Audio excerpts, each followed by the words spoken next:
भारत गौरव राष्ट्र संत प्रमुख सागर। स्वर्णिम स्वर्ण जयंती का अवसर ये महान है, मिलकर हम मनाएंगे गुरुवर देश की शान है। प्रमुख सागर जय हो गुरुवर, प्रमुख सागर जय हो गुरुवर।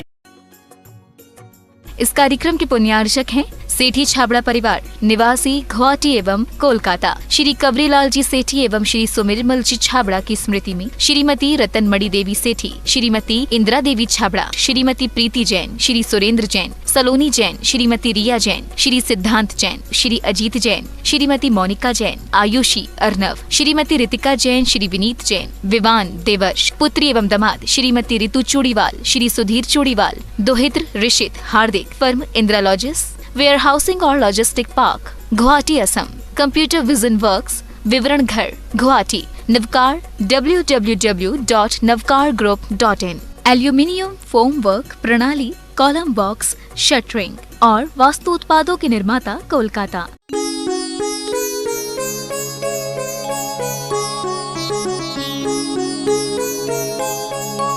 उड़ाने के लिए पत्थर नहीं मिले, उसने क्या किया, हीरे मोती जो थे उसके पास उन्हीं को मार दिया और कबूतर तो उड़ गए। लेकिन वो समझदार है या ना समझ, हम अपने इस मनुष्य पर्याय का जिसका हमें उपयोग करना चाहिए, हम वो उपयोग काय में लगा रहे हैं, किस चीज में लगा रहे हैं, हमें इतना ही नहीं विचार कर पा रहे हैं। इस मनुष्य पर्याय से हम परमात्मा को भी पा सकते हैं और पाप आत्मा को भी पा सकते हैं। परमात्मा बन भी सकते हैं और पाप आत्मा भी बन सकते हैं, लेकिन हम ये समझने का प्रयास नहीं कर रहे हैं। हमें थोड़ा सा सुख मिल जाता है, हम सोचते कि हम अब बहुत खुश हो गए। ख्याल करना, ये मनुष्य पर्याय को पाने के बाद जो मिल रहा है ना, उसमें संतुष्ट मत होइएगा, आगे बढ़ने का प्रयास करो। हमें धर्म ध्यान करने को मिल जाए, पूजा पाठ करने को मिल जाए, इसमें ही खुश मत हो जाओ। स्वाध्याय करने को मिल जाए, इसमें ही खुश मत हो जाओ।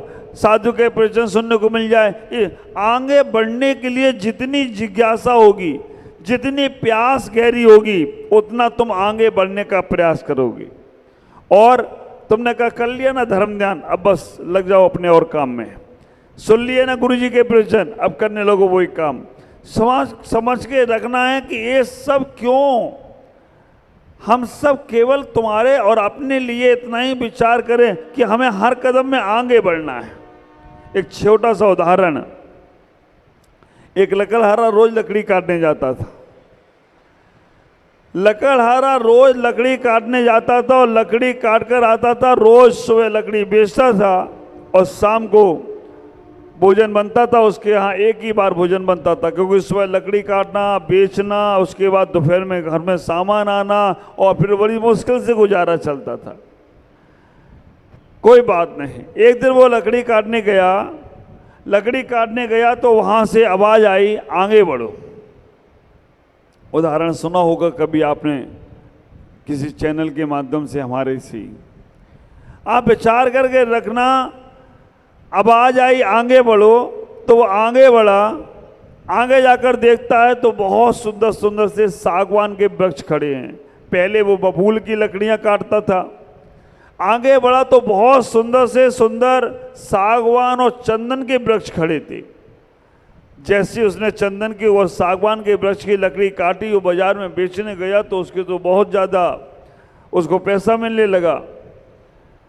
रोज शाम को एक बार रोटी भोजन करता था। अब तो वो 7-7 दिन तक लकड़ी ना काटने जाए तो भी उसका पैसा इतना मिलता था कि काम चल जाता था। फिर 7 दिन बाद एक बार लकड़ी काटने गया, फिर आवाज़ आई आगे बढ़ो। आगे बढ़कर जब उसने देखा, विचार करना, बहुत बड़े बड़े पहाड़, बहुत बड़े बड़े पहाड़, ताम्र के पहाड़, रजत के पहाड़ दिख रहे हैं। पीतल तांबे के पहाड़ और रजत चांदी के पहाड़, बड़े बड़े सुंदर से। उसको आश्चर्य हुआ, ये सब क्या है। और उसने वो पहाड़ों से तांबा चांदी तोड़ तोड़ कर बाजार में बेचने का प्रयास किया। अब तो महीनों से कोई काम करने की आवश्यकता ही नहीं पड़ी। फिर महीने भर बाद बैठे बैठे जो काम नहीं करते हैं ना, बैठे बैठे वो खाना भोजन करते हैं ना, तो वो एक दिन खत्म हो जाता है। जो लोग पढ़ाई नहीं करते हैं ना, वो सोचते जितना पढ़ लिया उतना ही काम में आएगा, बस अब आगे क्या करना है, तो उनकी बुद्धि एक दिन खत्म हो जाती है। क्योंकि आगे नया नया नया नया रोज नया नया ज्ञान आ रहा है और रोज नई नई टेक्नोलॉजी आ रही हैं। अगर हम पुराने पे ही पड़े रहेंगे ना, तो विचार करके रखना कमरे तक सीमित रह जाएंगे।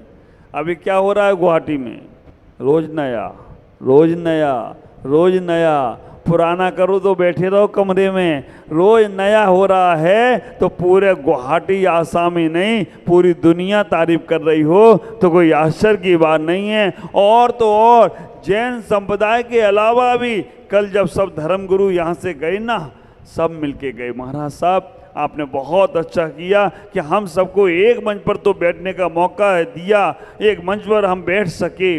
और वो क्या आप सोचते हो कि यहाँ की चर्चा यहीं छोड़ गए? उनके घरों में, उनके संप्रदाय में, उनके धर्म के बीच में, धर्मात्माओं के बीच में वो यहाँ की चर्चा जरूर करेंगे। एक बार तो उनके मन में आएगा कि ऐसे ऐसे जैन साधु हैं, नग्न रहते हैं, हमारे आसाम गुवाहाटी में आए हैं और उन्होंने ऐसा आंदोलन किया।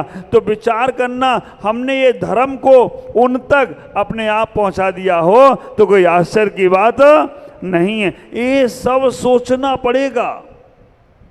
ये बाह्य प्रभावना है, मैं भी मानता हूं ये बाह्य प्रभावना है, इससे आत्मा कल्याण नहीं होगा। लेकिन जब तक बाह्य में धर्म की मजबूती नहीं होगी, बाह्य में धर्मात्मा नहीं होगा, तो अंदर तक पहुंचेगा कैसे धर्म? अंदर की बात करेंगे। अब आचार्य यहाँ कह रहे हैं कि विवेक को जागृत करो। हमने 4 पूजा करी, हमने 4 स्वाध्याय करे, हमने 1-10 उपवास करे, अब इसमें और करना क्या है? एक अंदर का लक्ष्य होना क्या चाहिए? पूजा क्यों? पूजा पुण्य में कारण है। आप विचार करके रखना, स्वाध्याय क्यों? स्वाध्याय निर्जरा में कारण है। तपसा निर्जरा, स्वाध्याय परम तपा। हमें अपने जीवन में उस भाव को, उस परिणाम को अपने जीवन में लाने का प्रयास करना है कि हमारे परिणामों में कितनी निर्मलता आ रही है, कितने हम शांत हो रहे हैं, कितनी हम अंदर की ओर जाने का प्रयास कर रहे हैं।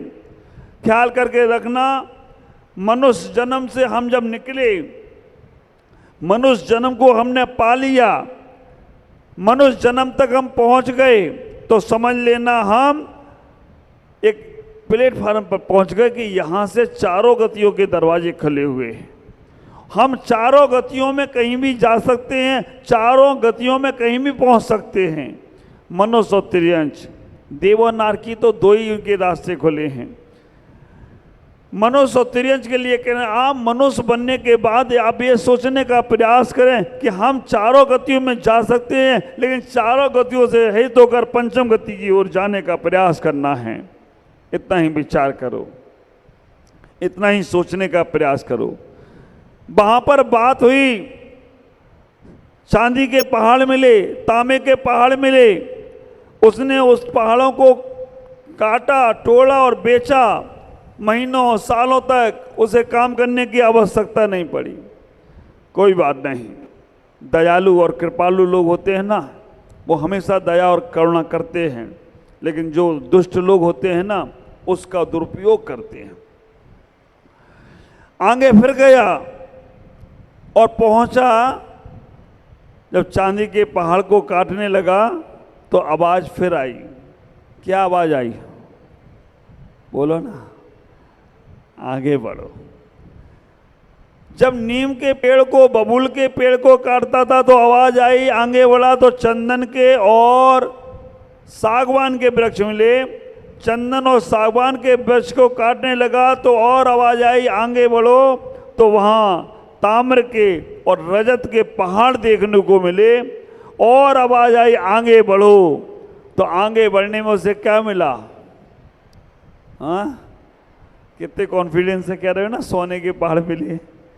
ख्याल करके रखना, क्योंकि मन में वो ही पहुंच चुका है, मन में वो संदेश आ गया है कि हाँ सोने के पहाड़ ही मिलने वाले हैं।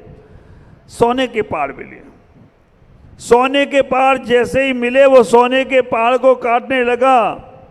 आवाज आई कि आगे बढ़ो। उसने कहा यार अब सोने के पहाड़ छोड़कर आगे बढ़ेंगे और कुछ मिलेगा नहीं, सबसे महंगी धातु तो सोना ही है। फिर भी उसने विश्वास किया, आगे बढ़ा, बड़े बड़े रत्नों के पहाड़ मिले। रत्नों के पहाड़ को मिलने के बाद उसके मन में अब विचार आ गया, तो अब तो मैं पूरे नगर का राजा बनूंगा, क्योंकि इतने बड़े बड़े रत्न मिल रहे हैं हमको। लेकिन जैसे ही आवाज आई आगे बढ़ो, उसने कहा कुछ गड़बड़ ना हो जाए। मालूम पड़े कि आगे बढ़े और ये भी छूट गया, आगे देखा और पीछे का भी छूट जाए। मन में डाउट हुआ, लेकिन उसने कहा, उसने आवाज पे विश्वास किया और आवाज आई आगे बढ़ो। और वो युवक लकड़हारा, लकड़ी काटने वाला जैसे ही आगे बढ़ता है, ना वहाँ पर सोना मिलता है, ना चांदी मिलती है, ना हीरे मिलते हैं, ना पन्ना मिलता है, कुछ भी नहीं मिलता है। वहाँ क्या मिला? जैसे ही वो आगे बढ़ता है तो देखता है साक्षात भगवान विराजमान हैं, साक्षात मूर्ति विराजमान है, साक्षात परमात्मा विराजमान है। विचार करके रखना, वो जाकर जैसे ही परमात्मा को देखता है उनके चरणों में नतमस्तक हो जाता है। और नतमस्तक हो जाता है, किसी से विचार करना, वो नतमस्तक हो गया। उसने अपने जीवन में रत्नों को महत्व नहीं दिया, रत्नात्रय को महत्व दिया। ख्याल करना, रत्न तो संसार में ही रह जाते हैं, लेकिन रत्नात्रय पार लगा देता है। तो आप विचार करना, ये शरीर तुमने जो पाया है ना, शरीर जो पाया, वो शरीर आज तुम्हारा पवित्र हो गया। धर्म के माध्यम से पवित्र तो हो गया, लेकिन रत्नात्रय के माध्यम से इसे और पवित्र करो। जो कर रहे हो उसमें संतुष्ट मत हो जाओ, आगे बढ़ने का प्रयास करो, लेकिन संकलेश भाव से नहीं करना। संकलेश भाव से किया गया बहुत सा काम थोड़ा ही फल देता है, और जो समर्पण भाव से काम किया जाता है तो बहुत ज़्यादा फल देता है। आचार्य पूजपा स्वामी यहाँ इतना ही कह रहे हैं, ये विवेक से काम करो। अपने शरीर को अगर उपवास व्रत में लगाओ तो सुख और शांति नहीं, हमारी कर्म निर्जा के लिए लगाना, स्वाध्याय करना, पूजा करना, आहार देना, आदि आदि जो भी काम करो विवेक के साथ करो, जिससे तुम्हारा विवेक तुम्हें चिंतामणि रूपी आत्म धन को तुम्हें प्राप्त करा सके। शरीर तो हर जन्म में मिलेगा और शरीर के साथ आत्मा भी मिलेगी। आत्मा के बिना शरीर हो जाए ना तो कोई काम का नहीं है, लेकिन राजा की गद्दी मिले तो अच्छा है। हम कहीं चपरासी बनते रहे हमेशा तो क्या होगा। हम मनुष्य पर्याय में संयम के साथ हों तो अच्छा है।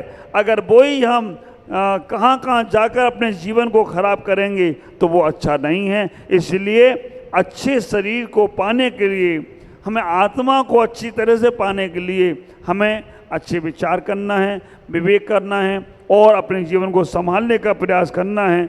हम इस बहुमूल्य जीवन को ऐसे ही व्यतीत ना कर दें, नहीं तो हमारा सब कुछ समाप्त हो जाएगा।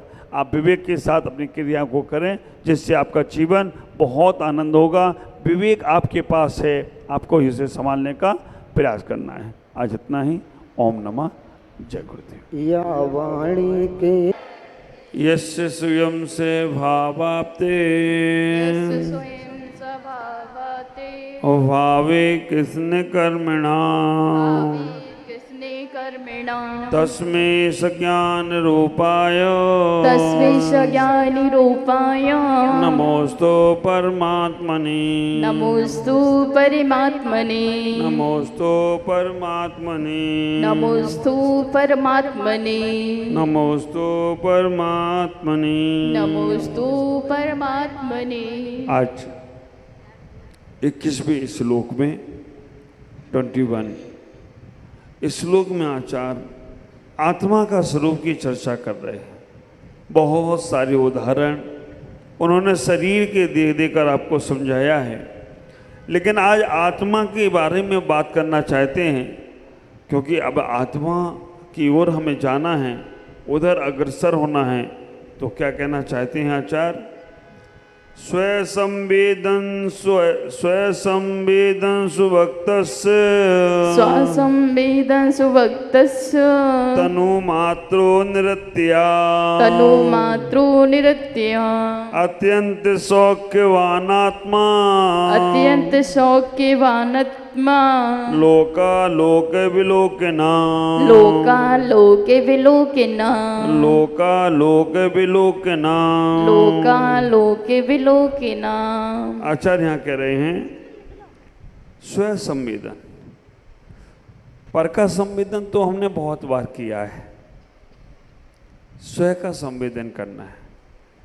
पहले हमें ये समझना है कि स्व है क्या, ये शरीर स्व है कि नहीं, परिवार ये किसका परिवार है, ये हमारा परिवार है, ये किसका मकान है, ये हमारा मकान है, ये किसकी गाड़ी है, हमारी गाड़ी है, ये किसका शरीर है, हमारा शरीर है। ये स्व संवेदन है क्या?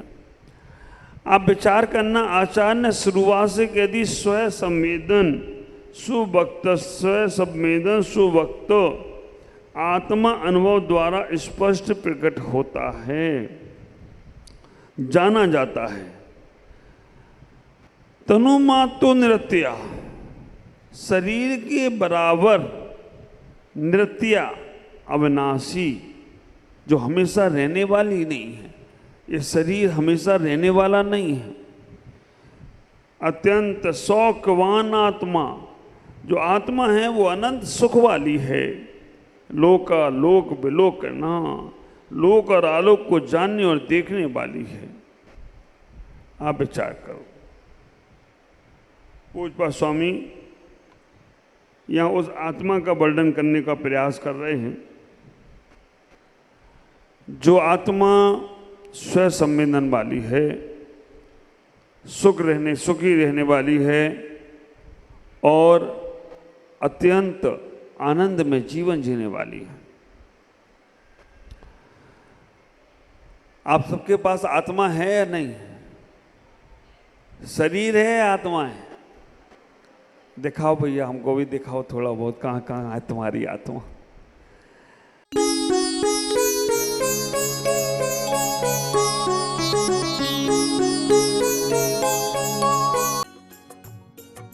इस कार्यक्रम के पुण्यार्चक थे सेठी छाबड़ा परिवार निवासी गुवाहाटी एवं कोलकाता। श्री कवरीलाल जी सेठी एवं श्री सुमिरमल जी छाबड़ा की स्मृति में श्रीमती रतनमणि देवी सेठी, श्रीमती इंदिरा देवी छाबड़ा, श्रीमती प्रीति जैन, श्री सुरेंद्र जैन, सलोनी जैन, श्रीमती रिया जैन, श्री सिद्धांत जैन, श्री अजीत जैन, श्रीमती मोनिका जैन, आयुषी अर्नव, श्रीमती रितिका जैन, श्री विनीत जैन, विवान देवर्ष, पुत्री एवं दामाद श्रीमती रितु चूड़ीवाल, श्री सुधीर चूड़ीवाल, दोहित्र Rishit Hardik, firm इंद्रालॉजिस्ट, where housing और logistic park, Guwahati Assam, computer vision works, विवरण घर, Guwahati, Navkar www.navkargroup.in, aluminium form work प्रणाली, कॉलम बॉक्स, शटरिंग और वास्तु उत्पादों के निर्माता कोलकाता। अहिंसा तीर्थ प्रणेता, अहिंसा तीर्थ प्रणेता, जय जय हो भारत गौरव, राष्ट्र संत प्रमुख सागर, स्वर्णिम स्वर्ण जयंती